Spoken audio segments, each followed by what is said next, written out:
पैसे उकळण्यासाठी जमील हत्ये प्रकरणातील आरोपीने माझे नाव घेतले। जमील यांच्या पत्नीचे आरोप नजीम मुल्ला यांनी फेटाळून लावले।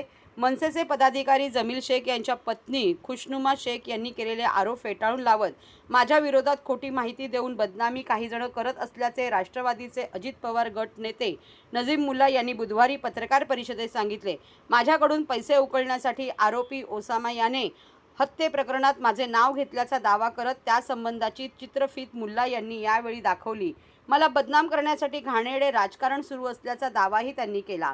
राबोडी परिसरातील मनसे पदाधिकारी जमील शेख यांची सुमारे 5 वर्षापूर्वी हत्या झाली होती। जमील शेख यांच्या पत्नी खुशनुमा शेख यांनी मंगळवारी राबोडी येथे पत्रकार परिषद घेऊन राष्ट्रवादीचे अजित पवार गट नेते नजीम मुल्ला यांच्यावर गंभीर आरोप केले होते।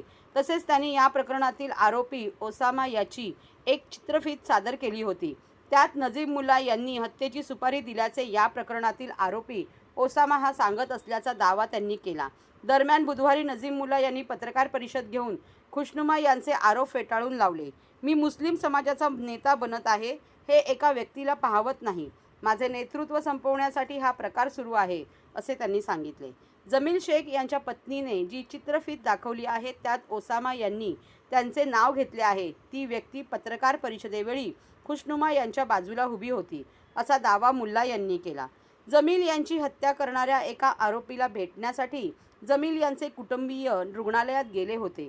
जमील यांना मारणाऱ्याला त्यांचे कुटुंब कसे भेटते, असा प्रश्न मुल्ला यांनी उपस्थित केला। तसेच 2024 मध्ये निवडणूक लढवू नये यासाठी माझ्या विरोधात खोटी माहिती मुंबई उच्च न्यायालयात देण्यात आली होती। त्यामुळे न्यायालयाने त्यांना 25,000 रुपये दंड आकारला होता, असा दावाही मुल्ला यांनी केला। जमील शेख यांच्या कुटुंबियांनी राजकारणाचे शिकार होऊ नये, असे परत झाल्यास आम्ही अब्रू नुकसानीच्या दाव्याची प्रक्रिया सुरू करू, असा इशारा मुल्ला यांनी दिला। मी आरोपी आहे, गुन्हेगार आहे, असे चित्र तयार केले जात आहे। ठाण्यात केवळ एकाच व्यक्तीमुळे घाणेरडे राजकारण सुरू आहे, असेही ते म्हणाले। माझ्याकडून पैसे उकळण्यासाठी आरोपी ओसामा याने माझे नाव घेतल्याचा दावा करत त्यासंबंधी चित्रफीत मुल्ला यांनी पत्रकार परिषदेत दाखवली।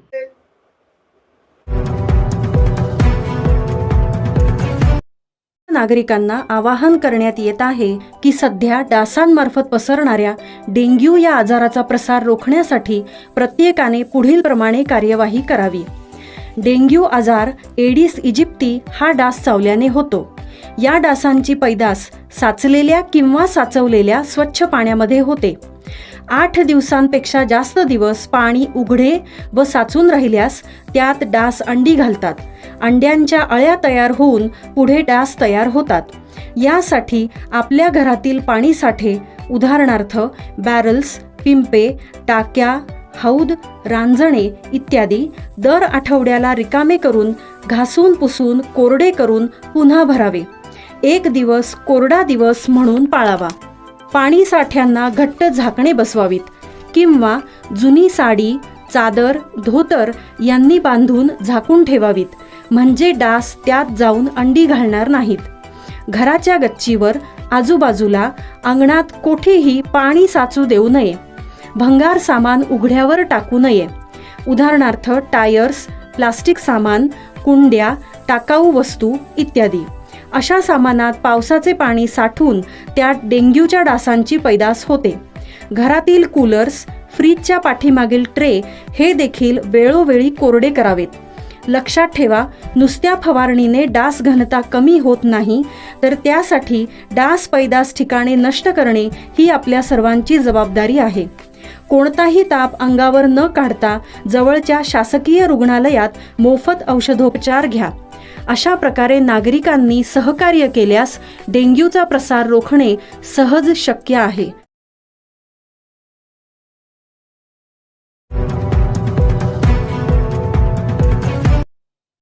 माझं संविधान माझा स्वाभिमान संविधान स्वीकारलेल्या घटनेला 75 वर्ष पूर्ण झाल्याचा गौरव व स्पर्धेचे उद्घाटन। भारताच्या संविधान स्वीकारलेल्या 75 वर्ष पूर्ण झाल्याच्या ऐतिहासिक औचित्याने अग्नी ॲक्टिव्ह गव्हर्नन्स नॅशनल इनिशिएटिव्ह तर्फे माझं संविधान माझा स्वाभिमान या शीर्षकाखाली एक विशेष जनजागृती अभियानाची सुरुवात बुधवारी राज्यभर करण्यात आली। या अभियानाचा उद्देश तरुणाईसह सर्वसामान्य नागरिकांमध्ये संविधानातील मूल्यांची जाणीव, अभिमान आणि सक्रिय नागरिकत्वाची भावना निर्माण करणे हा आहे. ठाणे येथील town hall doctor Babasaheb Ambedkar पुतळ्याजवळ कोट नाका पश्चिम येथे या उपक्रमाचा उद्घाटन समारंभ उत्साहात पार पडला. कार्यक्रमाचे प्रास्ताविक अग्नीचे संचालक श्री निखिल पोहेकर यांनी केले.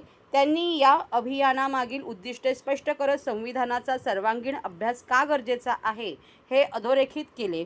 स्पर्धेविषयी माहिती देताना सांगितले, agniindia.in या संकेतस्थळाला भेट देऊन त्या ठिकाणी संविधान विषयक महाराष्ट्राचे मुख्यमंत्री श्री देवेंद्र फडणवीस यांनी सुंदर सोप्या भाषेत विश्लेषण केले आहे. ते ऐकायचे आहे व त्यावर आधारित प्रश्नमंजुषा सोडवायची आहे. स्पर्धेतील विजेत्यांना रोख बक्षिसे, स्मृतिचिन्हे मिळणार आहेत. या उपक्रमाचे उद्घाटन विविध मान्यवरांच्या हस्ते करण्यात आले. यावेळी दैनिक महाराष्ट्र सम्राटचे संपादक श्री गणेश भोईटे, दैनिक सम्राटचे कार्यकारी संपादक श्री कुणाल कांबळे तसेच इतर प्रसार माध्यमांचे प्रतिनिधी, शिक्षक, विद्यार्थी व नागरिक मोठ्या संख्येने उपस्थित होते. कार्यक्रमाची विशेष आकर्षण ठरलेल्या सुप्रसिद्ध अभिनेत्री सौ मधुरा वेलणकर साटम यांनी संविधान आज वाचणे का गरजेचे आहे यावर मार्मिक भाष्य करत सांगितले की नागरिक म्हणून आपल्याला संपन्न आणि सजग बनवण्यासाठी संविधानाचे नीट वाचन आणि समज आवश्यक आहे. या अभियानाअंतर्गत राबवण्यात आलेल्या स्पर्धेमध्ये सहभागी होण्यासाठी www.agniindia.in या संकेतस्थळाला भेट द्यावी. सांगेन विषय जसा मी मगाशी भाषणात सुद्धा म्हणालो की आज इमर्जन्सीला 50 वर्ष झाली आहेत आणि तो कॉमोरेट करतोय, आपण सेलिब्रेट नाही करत आहे. मगाशी माझी बोलताना जर चूक झाली असेल तर मी दिलगिरी व्यक्त करतो.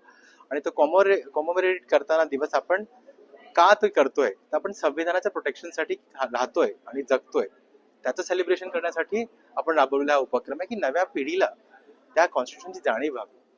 आणि म्हणून हे राबवलेली कॉन्टेस्ट आहे.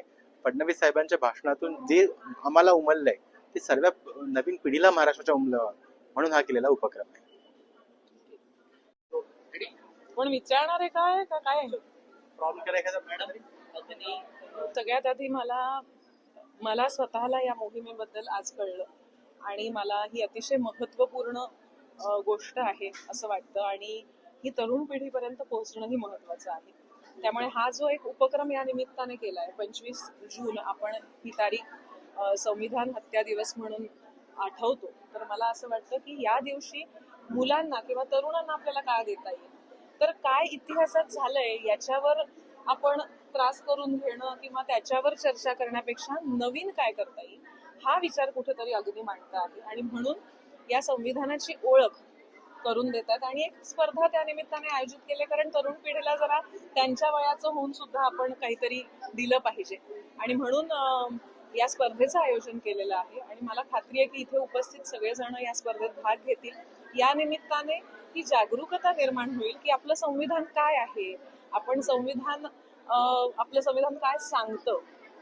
आपण अनेकदा नुसतं वरवर येणाऱ्या बातम्यांवर आपली मतं मांडत असतो, बोलत असतो, पण त्याचा अभ्यास करणंही गरजेचं आहे, त्याची माहिती असणंही गरजेचं आहे आणि त्याची कुठेतरी एक ओळख करून देणं ही घटना अतिशय मला महत्वपूर्ण वाटते. आणि आज अग्नीच्या निमित्तानं तरुणांपर्यंत ते पोहोचतंय आणि त्या निमित्ताने अजून आज कदाचित 200 जण आहेत, त्याच्या पुढे अजून 2000-20,000 लोकांपर्यंत ते पोहोचेल. पण मुळात आपलं संविधान काय आहे, आपले हक्क काय आहेत आणि त्यानुसार त्यात काही काळानुसार बदल करायला हवेत का, या सगळ्या गोष्टींवर नुसती चर्चा न होता त्याचा अभ्यास व्हावा आणि ते एक महत्वाचं काय म्हणे आपण टूल म्हणतो ना आपण, तसं आपल्याकडे असलं पाहिजे. याची जाणीव आता या डिजिटल माध्यमामध्ये लोक जेव्हा फक्त एका हाताने इन्स्टा आणि FB नुसतं हे करत असतात, स्क्रोल करत असतात, त्यामध्ये त्यांना कुठेतरी या जाणीवांची ओळख करून देणं फार महत्वाचं आहे आणि ते खूप महत्वाचं काम अग्नीच्या माध्यमातून होतं आहे. त्यामुळे प्रसार माध्यमांना सुद्धा खरं तर ही गोष्ट उचलून धरायला पाहिजे. आपण एखादी कॉन्ट्रोवर्शियल घटना ती खरी खोटी आहेच्या आधीच इतकी सगळीकडे पसरवतो आणि त्यावर भाष्य करतो, पण या ज्या खऱ्या गोष्टी घडतायत आणि ज्या भविष्यासाठी महत्वाच्या आहेत त्या गोष्टी सुद्धा लोकांपर्यंत त्याच वेगाने पोहोचायला हव्यात अशी मी आशा व्यक्त करते. संविधानाबद्दल अनेक रूमर्स जे आहे जल खतरे में आहे, संविधान धोक्यामध्ये आहे, अशा सगळ्या राजकारणी लोकांकडनं जे त्याबद्दल काय म्हणतात? मुळात राजकारणी हा विषय आपण बाजूला काढूया, कारण ह्याच्यामध्ये सगळ्यात महत्वाचं मला वाटतं की हे जे हे जे आपण ज्या विषयी आज इथे भेटलोय आणि बोलतोय ते कुठल्याही पक्षाच्या प्रभावाखाली किंवा दबावाखाली नाही. त्यामुळे आपण ह्याच्यात राजकारण आणू नको, असं माझं स्पष्ट मत आहे. दुसरी गोष्ट म्हणजे मला असं वाटतं की मी एक अभिनेत्री आहे. मी संविधानावर फार अगदी जाहीरपणे आणि अधिकारपणे बोलू नाही शकत, कारण माझाही अभ्यास नाहीये त्यावर. बोलणारे काय बोलतात ह्यापेक्षा मला नेहमी असं वाटतं की करणारे काय करतात ह्याकडे आपण लक्ष द्यावं. बोलणारे म्हणत असतील की हे खतरे में का काय, मला त्याच्यात रस नाहीये. मी काय करू शकते तर मी माझं संविधान वाचू शकते, त्याच्यातले माझे हक्क जाणून घेऊ शकते, त्याच्यात एखादा बदल करावा असा वाटला तर मी त्याविषयी मुक्तपणे बोलू शकते, कारण तो सुद्धा हक्क मला संविधान देतं. तर मला असं वाटतं की आपण बोलणाऱ्यांकडे बघायचे दिवस आहेत आत्ता, कारण आपण सध्या जगात काय चाललं आहे याच्यापेक्षा माझं काय चाललंय हे जगाला कळावं ह्याच्यातच आपण व्यस्त आहोत. पण मला असं वाटतं की आपण करणाऱ्यांकडे बघूया. त्यामुळे आज आपण ही जी माणसं करतायत त्यांच्याकडे बघूया आणि त्यांना एक सकारात्मक साथ देऊया.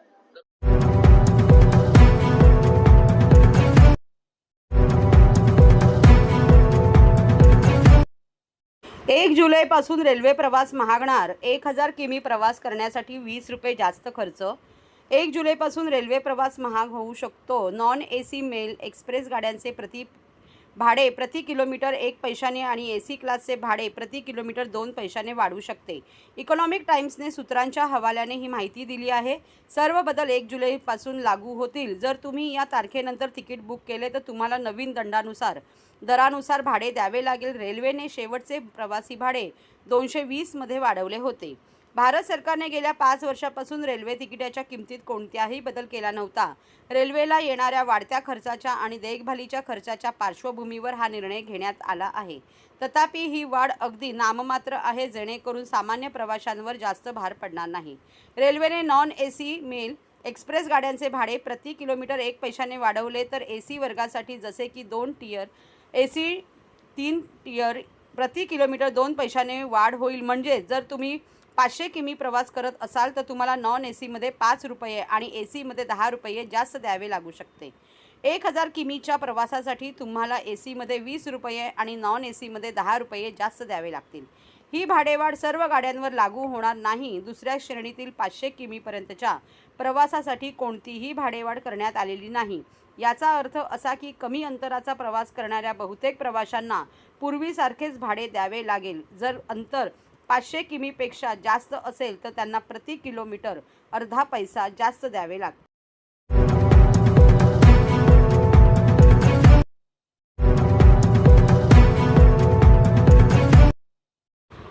शिवसेना सचिव व शिव चित्रपट सेना अध्यक्ष सुशांत शेलार यांच्यातर्फे पडद्यामागील तंत्रज्ञ व कर्मचारी यांना छत्री वाटप. शिवसेना मुख्य नेते व महाराष्ट्र राज्याचे उपमुख्यमंत्री एकनाथ शिंदे यांच्या आदेशानुसार संसद रत्न खासदार डॉक्टर श्रीकांत शिंदे यांच्या मार्गदर्शनाखाली शिवसेना सचिव व शिव चित्रपट सेना अध्यक्ष सुशांत शेलार आणि शेलार फाउंडेशन यांच्या वतीने झी मराठीवरील लक्ष्मी निवास या मालिकेतील कलाकार, पडद्यामागील कर्मचारी व तंत्रज्ञ यांच्यासाठी छत्री वाटप उपक्रमाचे आयोजन करण्यात आले होते. गेल्या वर्षीही छत्री वाटपाचा कार्यक्रम घेण्यात आला होता आणि यावर्षीही छत्री वाटपाचा कार्यक्रम घेण्यात आला. हा एक छोटा उपक्रम असला तरी त्या निमित्ताने एकमेकांच्या भेटीगाठी होतात, आपलेपणा वाढतो. उपमुख्यमंत्री एकनाथ शिंदे यांना संपूर्ण चित्रपट इंडस्ट्रीबद्दल आपुलकी आहे आणि ती आपुलकीची भेट म्हणून आज हा कार्यक्रम घेण्यात आला आहे, असे यावेळी सुशांत शेलार म्हणाले. ठाणे घोडबंदर येथील अंतरा स्टुडिओमध्ये हा कार्यक्रम पार पडला. यावेळी कलाकारांच्या हस्ते छत्री वाटप करण्यात आले. यावेळी TV मालिकेतील कलाकार हर्षदा खानविलकर, तुषार दळवी, पल्लवी वैद्य, निखिल राजू शिर्के, अक्षया देवधर, जान्हवी तांबट, अनुजा ठाकरे, कल्याणी जाधव उपस्थित होते. तर मालिकेतील तंत्रज्ञ व पडद्यामागचे कर्मचारी उपस्थित होते. मला वाटतं हा खूपच छान उपक्रम आहे आणि एकतर कसं आहे की आम्ही ज्या प्रकारे काम करतो, बरेच लोक हे लांबून येतात. कधी कधी छत्री विसरली जाते, एखादी तुटलेली असते, ती रिपेअर करायची राहून जाते आणि मग शूटिंगला वेळेवर तर पोचायचं असतं. त्यामुळे बरेच हाल सहन करून भिजत लोक पोचतात. तर मला असं वाटतं की सुशांत आणि शिवसेनेचा हा जो उपक्रम आहे तो खरंच खूप छान आहे की जे कलाकार तुमच्या समोर नसतात पण त्यांच्यामुळे आम्ही तुमच्या समोर येऊ शकतो अशा कलाकारांचा विचार करून त्यांना छत्री वाटप करणं. आणि आता मगाशी सुशांत म्हणाला की ही छोटी गोष्ट आहे, पण मला वाटतं ही छोटी गोष्ट नाही आहे. कारण आत्ता माझा मेकअप आर्टिस्ट मला म्हणाला, अरे मला एक दुसरी मिळणार बरं का, मागच्या वर्षी पण सुशांत सरांनी आमच्या सेटवर येऊन दिली होती. तर त्यांच्याकरता खूप मोठी गोष्ट आहे. तर मला असं वाटतं की त्याकरता सुशांतचं संपूर्ण चित्रपट शाखेचं, शिवसेना चित्रपट शाखेचं मी अभिनंदन करतो आणि हा उपक्रम असाच चालू राहील अशी आशा करतो. सर वाटतं की आपण 365 दिवस या सगळ्या कलाकारांसाठी काम करत असतो. प्रत्येक वेळेला त्याची जाहिरात करणं किंवा पब्लिसिटी करणं हे मला माझ्या तत्वात बसत नाही. पण आज तुम्ही कुठल्याही मराठी कलाकाराला विचारलं तर 24 तास फोन ऑन असतो आणि ज्यांना माहिती आहे की कुठे हॉस्पिटल असेल किंवा शाळेच्या काही गोष्टी असतील, कॉलेजच्या काही गोष्टी असतील, कुठे अडीअडचण असेल, तिथे चित्रपट सेनेचे प्रत्येक कार्यकर्ते, प्रत्येक पदाधिकारी हे मदतीसाठी धावून जातात. आणि नुसताच हा उपक्रम नाही तर चिरायूच्या माध्यमातून पडद्यामागच्या कलाकारांचा सन्मान सुद्धा गुढीपाडव्याच्या निमित्ताने आपण करतो. आणि वैद्यकीय मदत कक्षाच्या वतीने पण आपण कलाकारांना, पडद्यामागच्या कलाकारांना विविध गोष्टींची मदत करत असतो. ही फक्त एक औपचारिकता आहे आणि मला असं वाटतं की सन्माननीय एकनाथजी शिंदे साहेब यांनी मुख्यमंत्री असताना गेल्या 2.5-3 वर्षामध्ये जे काही काम केलं आहे ते सर्व श्रुत आहे. त्याच्यामुळे मी वेगळं ठाण्यात येऊन सांगणं हे म्हणजे फारच सगळ्यांनाच महाराष्ट्रात माहिती आहे. अख्ख्या महाराष्ट्राने त्यांना सगळ्या लाडक्या बहिणींचा लाडका भाऊ म्हणून संबोधलं जातं. आणि ज्यांना चित्रपट कलाकारांविषयी किती प्रेम आहे, आपण वर्षावरती ज्या पद्धतीने कलाकार मंडळी गणपतीची आरती करायला येतात हे आपण सगळ्यांनी पाहिलेलं आहे. मग ते बॉलिवूडमधले कलाकार असतील, मराठी चित्रपटसृष्टीतील कलाकार असतील, त्यांचं विशेष प्रेम आहे. आणि ही एक त्यांच्या वतीनं ही एक भेट पडद्यामागच्या कलाकारांना शिवसेनेच्या वतीनं आणि शिवचित्रपट सेनेच्या वतीनं देण्यात आली आहे आणि त्याचा सगळ्यांनी आपुलकीने स्वीकार केला. त्याबद्दल मी सगळ्या आमच्या पडद्यामागच्या कलाकारांचं मनापासून आभार व्यक्त करतो. थँक्यू. सुशांतचं कौतुकच आहे. आमची खूप जुनी मैत्री आहे आणि कलाकार आणि त्यानंतर चित्रपट सेनेमध्ये जेव्हा त्याचा प्रवेश झाला आणि तेव्हापासूनची आत्तापर्यंतची त्याची कामं, म्हणजे त्यांनी जे उपक्रम हातात घेतलेत ते सक्सेसफुल झालेत. आणि फक्त आत्ताच्या ह्या सेटवरती नाही, मी त्या फिल्म सिटीला सुद्धा तो एकदा सेटवर आला होता, तिथेही त्यांनी येऊन भेट दिली होती. आणि बॅकस्टेजचे जे कलाकार असतात त्यांच्या काय गरजा आहेत ह्या जाणून ते त्याच्यावरती काम करतात. म्हणजे काही जण असतात की नुसतंच बघतात आणि अच्छा गरज आहे का, ओके, पण त्याचं तसं नाही आहे. म्हणजे त्यांनी अगदी हिरिरीने सगळं शेवटपर्यंत सगळ्यांपर्यंत पोहोचलं पाहिजे ही जबाबदारी घेऊन ते काम करतात.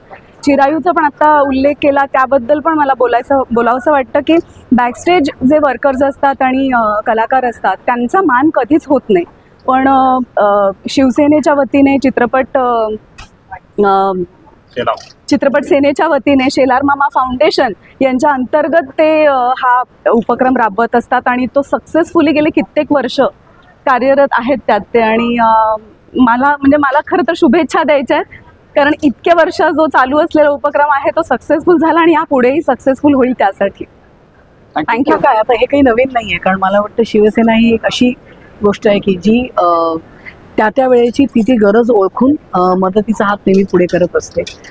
सो माझे मित्र आणि आपले खूप मोठे कार्यकर्ते सुशांतजी शेलार इथे आहेत आणि मला वाटतं ते असल्यामुळे एकंदरीत चित्रपटसृष्टी, नाटक किंवा टेलिव्हिजन, मराठीत स्पेशली आम्हाला कुणीतरी आधार आहे असं एक फिलिंग असतं. आणि शिंदे साहेब किंवा सगळी शिवसेना मला वाटतं आमच्यासाठी नेहमीच खंबीरपणे उभी असते. आणि आजचं हे जे स्तुत्य कार्य आहे की पावसाळ्याच्या दिवसात खरंच ही सगळी जी मंडळी आहेत त्यांच्यासाठी अशी काहीतरी भेट येणं, त्यांनाही वाटतं की शिवसेना ही जी इतकी मोठी पॉलिटिकल पार्टी आहे त्यांना आपल्याबद्दल काहीतरी वाटतंय. आणि मला वाटतं ही भावना जेव्हा एखादी पॉलिटिकल पार्टी लोकांच्या मनापर्यंत आणते त्याच्यापेक्षा मोठं काही नाही. सो खूप खूप आभार तुमचे. आणि येस, असंच कार्य तुम्ही करत आलेला आहात, करत राहाल. आणि नमस्कार आणि थँक्यू. खूप खूप आभार.